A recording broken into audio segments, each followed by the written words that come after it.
आज हम movie explanation करेंगे द केरला स्टोरी का। इस मूवी का ट्रेलर लॉन्च हुआ था 26 अप्रैल को और तब से लेके आज तक ये मूवी कंट्रोवर्सी से घिरी रही है। डायरेक्टर और एक्टर्स पे केसेस और ट्विटर पे इसे बैन करने के लिए हैशटैग्स ट्रेंडिंग पे चल रहे थे।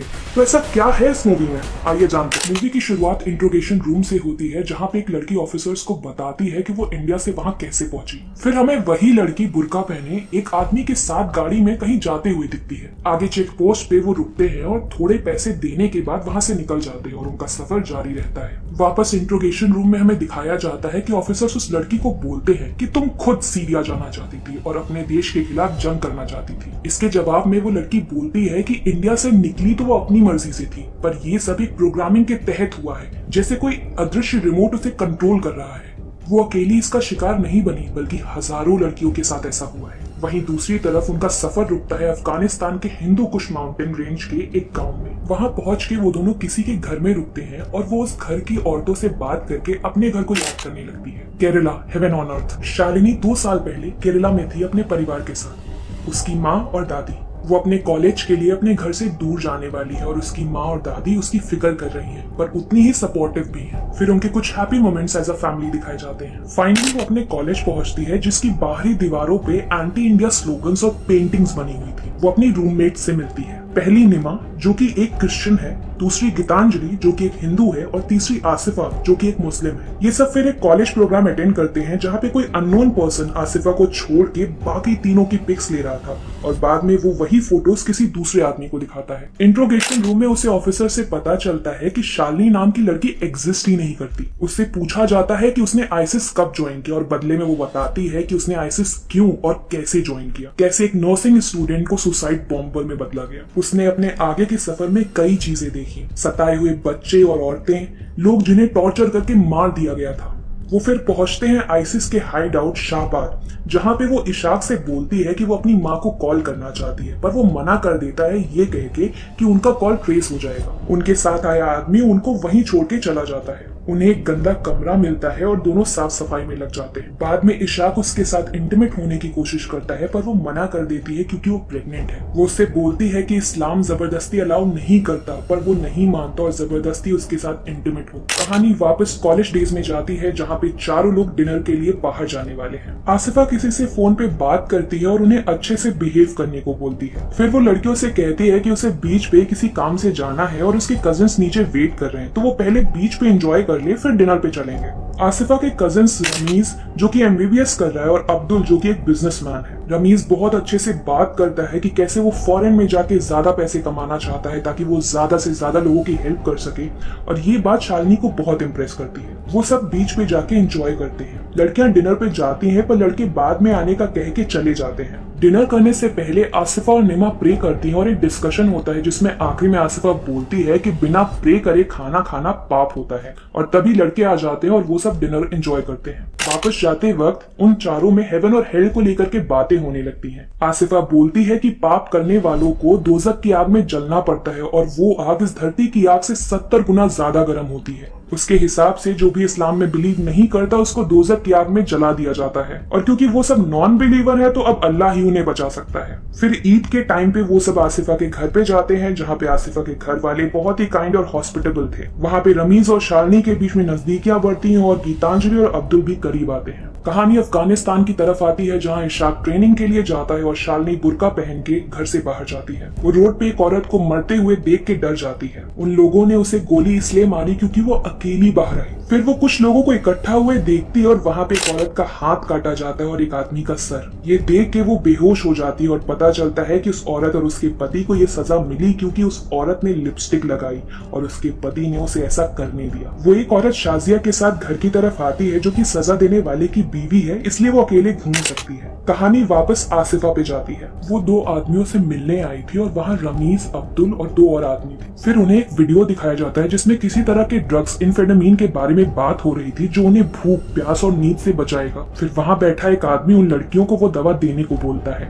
उन्हें आइसोलेट करके उनसे फिजिकल रिलेशंस बनाना और उन्हें प्रेग्नेंट करने को बोलता है। दूसरा आदमी उन्हें पैसे दे करके जल्दी से जल्दी काम खत्म करने को बोलता है। अगले दिन गीतांजलि, नीमा और शालिनी मॉल में जाते और उनके जाते ही आसिफा फोन पे किसी को तैयार रहने को कहती है। मॉल में कुछ आदमी उन तीनों का पीछा करते हैं और एक आदमी गीतांजलि को गलत तरह से टच करता है, जिसकी वजह से उन सब में झगड़ा हो जाता है। वो सारे आदमी उन तीनों को मारते हैं और सबके सामने उनके कपड़े फाड़ देते हैं, पर कोई भी उनकी हेल्प नहीं करता। आखिरी में एक बुरखा पहने औरत आके उनको ढकती है। जब वो सब अपने हॉस्टल में बैठी थी तब आसिफा बोलती है कि ये सब उनके साथ ना होता अगर वो हिजाब पहनती, क्योंकि हिजाब पहनने वाली किसी भी लड़की के साथ ऐसा कुछ नहीं होता। वो बोलती है कि गॉड के बेटे को जब सूली पे लटकाया जा रहा था तो गॉड ने क्यों नहीं बचाया, तो ऐसा गॉड तुम्हारी हेल्प कैसे करेगा। गीतांजलि और शालिनी रमीज के यहाँ जाते हैं, जहाँ पे वो दोनों गुस्सा होने का नाटक करते हैं, और जब शालिनी बोलती है कि उन दोनों को अब नींद नहीं आती तो रमीज उन्हें दवा के नाम पे ड्रग्स दे देता है। धीरे धीरे करके दोनों ही हिजाब पहनना शुरू कर देती हैं। जब वो दोनों अपने बॉयफ्रेंड से इंटीमेसी को लेके बोलती हैं कि वो इस्लाम में शादी से पहले सही नहीं माना जाता, तो रमीज उनको कन्विंस कर लेता है ये कह के कि रिश्ता निभाना है तो कोई खराबी नहीं है। तो बाद में वो दोनों फिजिकल रिलेशनशिप भी शुरू कर देते हैं। एक दिन कौन से गॉड बड़े हैं उसको लेकर डिस्कशन में शालिनी बोलती है कि भगवान शिव बड़े हैं, जिसपे आसिफा बोलती है कि वो भगवान जो अपनी वाइफ के मरने पे कॉमन मैन की तरह रोता है वो बड़ा कैसे हुआ। उसने भगवान राम को लेके बोला कि वो अपनी वाइफ को किडनैप होने से बचा नहीं पाए और उन्होंने बंदरों की मदद ली। भगवान कृष्ण तो हर लड़की के साथ रासलीला करते रहते हैं, तो कैसा कैरेक्टर है गॉड्स का। और शालिनी या गीतांजलि इसका कोई जवाब नहीं दे पाती। फिर आसिफा बोलती है कि वो उन दोनों को सही रास्ता दिखाएगी। कहानी अफगानिस्तान पहुंचती है, जहां शालिनी को लेबर पेन होता है और वो हॉस्पिटल में अपने बच्चे को जन्म देती है। इशाक काबुल के लिए रवाना होने वाला है और वो भी साथ चलने को बोलती है, पर वो उसको बोलता है कि वो यहाँ से कभी नहीं निकल पाएगी और चला जाता है। शालिनी के बच्चे को बुखार आता है और घर में दवा नहीं थी, तो वो उसे लेके शाजिया के पास मदद मांगने जाती है। फिर वो रिक्वेस्ट करती है कि उसे एक कॉल करने दे अपनी माँ के पास। बहुत रिक्वेस्ट के बाद शाजिया उसे एक औरत के घर ले जाती है, जिसके पास एक छुपा हुआ फोन था। वो औरत बहुत रिक्वेस्ट के बाद अलाउ करती है। शालिनी एक मैसेज ड्रॉप करती है अपनी रीजनल लैंग्वेज में, और वो कहाँ है ये भी बता देती है ताकि उसे हेल्प मिल सके। वो लोग पीछे के रास्ते से निकलते हैं, पर उस औरत का पति फोन के बारे में जान जाता है और उसे मार देता है। कहानी वापस कॉलेज डेज में जाती है, जहां आसिफा उन्हें उनकी फैमिली के खिलाफ भड़का रही थी। वो दोनों अपने अपने घर जाती हैं और उनके पेरेंट्स उन्हें देख के शॉक्ड रह जाते हैं। दोनों ही जल्द ही कॉलेज वापस चली जाती हैं और उन दोनों आदमियों के यहाँ जाती हैं इस्लाम के बारे में लेक्चर लेने के लिए। वहाँ वो भागी लक्ष्मी से मिलती है, जो मुस्लिम लड़के से प्यार करती है और शादी करना चाहती है, पर पेरेंट्स के मना करने पे यहाँ पे आई है और उसकी जैसी और भी लड़कियां यहाँ रहती हैं। वो बोलती है कि वो प्यार के लिए कुछ भी कर सकती है। तभी शालिनी को नौजिया फील होता है और पता चलता है कि वो प्रेग्नेंट है। रमीज शादी करने से मना कर देता है, क्योंकि उसकी फैमिली हिंदू लड़की से शादी नहीं करने देगी, और अगर शालिनी इस्लाम अपनाएगी तभी वो शादी करेगा। शालिनी डर जाती है, पर अपने बच्चे और प्यार के लिए और आसिफा के बार बार बोलने पे रेडी हो जाती है। दूसरी तरफ अब्दुल भी बराबर गीतांजलि को सीरिया बहुत खूबसूरत है ये सब कह के सपने दिखाया करता था और उसकी पर्सनल फोटोज मांगा करता था, जिसे गीतांजलि भेज भी देती थी। अफगानिस्तान में आके दो लोग शालिनी को बताते हैं कि इशाक शहीद हो गया और शालिनी शाजिया के पास डरी हुई पहुंचती है। कॉलेज में गीतांजलि को पता चलता है कि उसके पिता को हार्ट अटैक आया है। जब उन्हें पता चला गीतांजलि कन्वर्ट कर चुकी है। रमीज भी शालिनी का फोन नहीं उठा रहा था। गीतांजलि अपने पिता को देखने जाने से मना कर देती है, क्योंकि वो काफिर हैं और अल्लाह को नहीं मानते। आसिफा उसे बताती है कि काफिर होने का गुनाह तब तक माफ नहीं होता जब तक तुम उनपे थूकती नहीं या उन्हें पत्थर से नहीं मारती। दूसरी तरफ शालिनी भी बहुत परेशान थी, क्योंकि वो रमीज से कांटेक्ट नहीं कर पा रही थी। गीतांजलि आसिफा की बात मान के हॉस्पिटल में अपने पिता पे थूक आती है और उसकी माँ ये देख के रोने लगती है। अब्दुल पे अब गीतांजलि को पूरी तरह जाल में फंसाने का प्रेशर पड़ रहा था। अब्दुल गीतांजलि को कॉल करके सीरिया चलने को बोलता है ताकि वो इस्लाम का परचम साथ में बुलंद कर सके, पर गीतांजलि मना कर देती है। दोनों में बहस होती है और अब्दुल गीतांजलि को बर्बाद कर देने की धमकी देता है, और बदले में गीतांजलि उसकी इम्पोर्टेंसी की बात लाती है और बोलती है कि उसे पहले ही रियलाइज हो जाना चाहिए था कि ये सब इन लोगों का एक ट्रैप है। अब्दुल को गुस्सा आता है और वो गीतांजलि की फोटोज को फैलाने की धमकी देता है। दूसरी तरफ शालिनी को यह आदमी बताता है कि रमीज अपने परिवार के साथ मालदीव्स भाग गया है और अगर उसे अपने बच्चे को जायज औलाद का दर्जा देना है तो वो इशाक नाम के आदमी से निकाह कर ले। ये सब होते हुए रमीज देख रहा था और मुस्कुरा रहा था। अपने बच्चे का सोच के शालिनी को हाँ करना पड़ता है। वहीं दूसरी तरफ गीतांजलि अपने घर वापस चली जाती है और वापस उस जगह ना जाने का बोलती है। शालिनी इशाक से निकाह कर लेती है। उसकी माँ उसे ढूंढते हुए आती है और उसको शादीशुदा देख के शॉक्ड रह जाती है, पर वो तब भी बोलती है कि वो उसको और उसकी शादी दोनों को अपनाने को तैयार है, बस उन्हें अपनी बेटी वापस चाहिए। शालिनी कोई रिस्पॉन्स नहीं करती और अंदर चली जाती है और उसकी माँ को आसिफा बाहर छोड़ देती है। शालिनी की माँ गीतांजलि को कॉल करती है जो उन्हें बताती है कि शालिनी प्रेग्नेंट है और वो सुन के उन्हें धक्का सा लगता है। शाम को गीतांजलि फोन में न्यूज देख रही थी जिसमें किसी लड़की की प्राइवेट पिक्स उसके ट्विटर अकाउंट और सोशल मीडिया पे भेजी गई हैं और ये अपलोड्स पाकिस्तान, अफगानिस्तान और मलेशिया से हुए थे। ये फोटोज और वीडियोस गीतांजलि के ही थे। उसे जब ये रियलाइज होता है तो वो शॉक रह जाती है। उसके घर के फोन्स बजने लगते हैं। वो अपने रूम में जाके उसी बुरके से फांसी लगा देती है। इंट्रोगेशन रूम में कहानी आगे बढ़ती है जिसमें शालिनी बताती है कि उसकी और इशाक की स्पेशल क्लासेस ली जा रही थी। उनके साथ और भी कपल्स थे पर सबको अलग अलग चीजें सिखाई जाती थी। वो उन ड्रग्स के बारे में बताती है जिनको खा के कोई भी इंसान कुछ भी डेंजरस करने को तैयार हो जाता है। बिना डर के वो किलिंग मशीन बन जाते हैं। उन्हें पासपोर्ट, वीजा ये सब बहुत आराम से मिल गया था।